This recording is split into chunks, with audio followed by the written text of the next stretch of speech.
Fala pessoal, tudo certo? No vídeo de hoje eu quero trazer aqui para vocês o tipo de pergunta que você não deve fazer no mercado financeiro. Tudo bem você ter dúvida, tem que aprender e tudo mais, mas nesse vídeo eu quero trazer para você como você deve fazer uma pergunta e pensar bem para você não se queimar, porque dependendo do que você fala, a pessoa olha para você e pensa, será que essa pessoa realmente não sabe nada ou sabe alguma coisa relevante?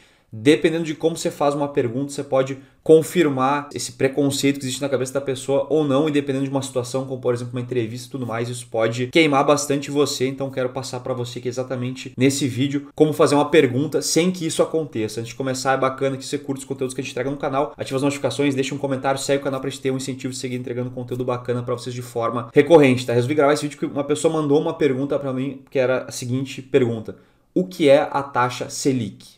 Certo? Então assim, primeira coisa, não tem nenhum problema você que está no começo e não tenho conhecimento, estou aprendendo, preciso me desenvolver, estou super no início, cara, é zero problemas, todo mundo começa do início, ninguém nasce sabendo todas as coisas, mas é importante você demonstrar que está disposto a correr atrás para se desenvolver. Então, quanto mais básica, mais conceitual uma pergunta que você faz, e principalmente você faz uma pergunta que um Google da vida, um ChatGPT da vida, um livro lá responde em um segundo, pior é. Uma boa estrutura para você utilizar, que é o seguinte: se a pergunta é facilmente respondida pelo Google, se é um negócio conceitual e muito amplo esse negócio, o que é a taxa Selic? Taxa básica de juros de uma economia. Coloca no Google, em um segundo vai ter 1 milhão de artigos, sei lá, até oficiais do próprio governo, outros sites especializados falando sobre isso. Saber o que é o mínimo do mínimo. Esse tipo de pergunta é o tipo de pergunta que sinaliza, o cara realmente está mais no início impossível. E é o tipo de coisa que, assim, se o cara já tivesse feito a lição de casa, aberto o celular dele aqui em um segundo para pesquisar um negócio, ele poderia formular um pouco melhor essa dúvida.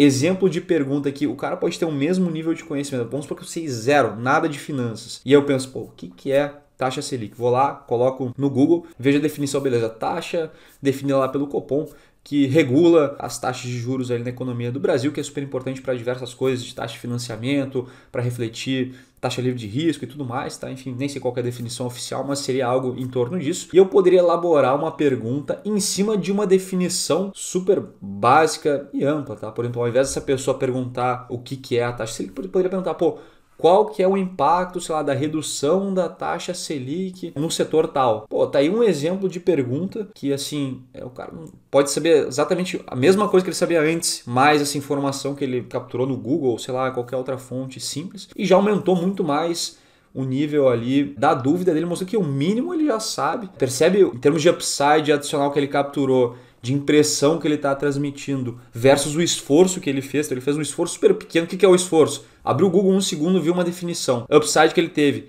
gigantesco ao passar uma impressão de uma pergunta um pouco mais elaborada. Então, qual que é a mensagem que eu quero passar aqui para vocês? Sempre que você tem uma dúvida, que você vê que é um negócio super amplo, conceitual e que um Google da vida responde, cara, para um segundo do seu dia ou antes de fazer essa pergunta, dá uma pesquisada para pelo menos elaborar um pouco mais essa dúvida. O cara poderia falar, cara, pesquisei aqui, eu estou estudando sobre taxa de juros, vi aqui taxa Selic, não entendi muito bem, vi que tem Selic e CDI, qual que é a diferença? Tá aí uma dúvida super genuína e que muita gente até mais sênior tem esse tipo de dúvida, de diferença entre Selic e CDI. Seria o mesmo exemplo de coisa, um esforço muito baixo, que é dar uma pesquisadinha ali num Google, num negócio assim, e um upside gigantesco de passar uma impressão de que o cara tá correndo atrás. De novo, não tem nenhum problema você tá no início e tudo mais, e não ter conhecimento.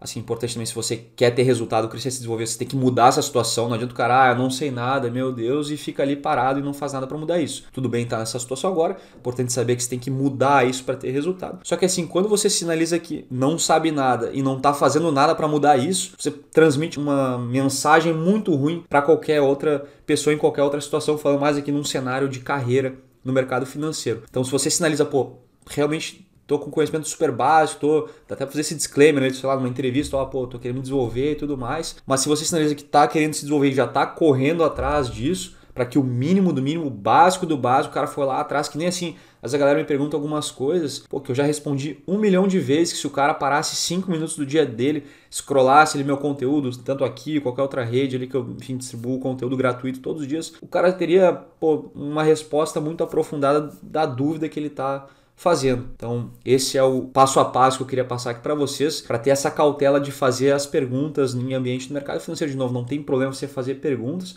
Só é importante cuidar isso, principalmente num cenário ali de entrevista, pode sinalizar um negócio ruim para você. E outra coisa que é importante destacar já para quem está atuando no mercado financeiro, não faça pergunta repetida. Valorize o tempo de quem é mais sênior que você. Fez uma pergunta, a pessoa respondeu, cara, anota para nunca mais perguntar essa mesma coisa. Pode até ser alguma coisa a ver com isso, mas honestamente é um desrespeito seu com o tempo de outra pessoa ali no ambiente de trabalho. Pô, um cara super sênior lá, não precisa ser super sênior, mais sênior que você, respondendo um negócio repetido, porque você não anotou, uma coisa assim. Era essa mensagem que eu queria passar para vocês aqui no vídeo. Se gostaram, pode deixar um comentário aí do que vocês querem ver mais aqui no conteúdo. Curte o vídeo, segue o canal para te seguir entregando conteúdo bacana para vocês de forma recorrente. Beleza, pessoal? Um abraço, até a próxima.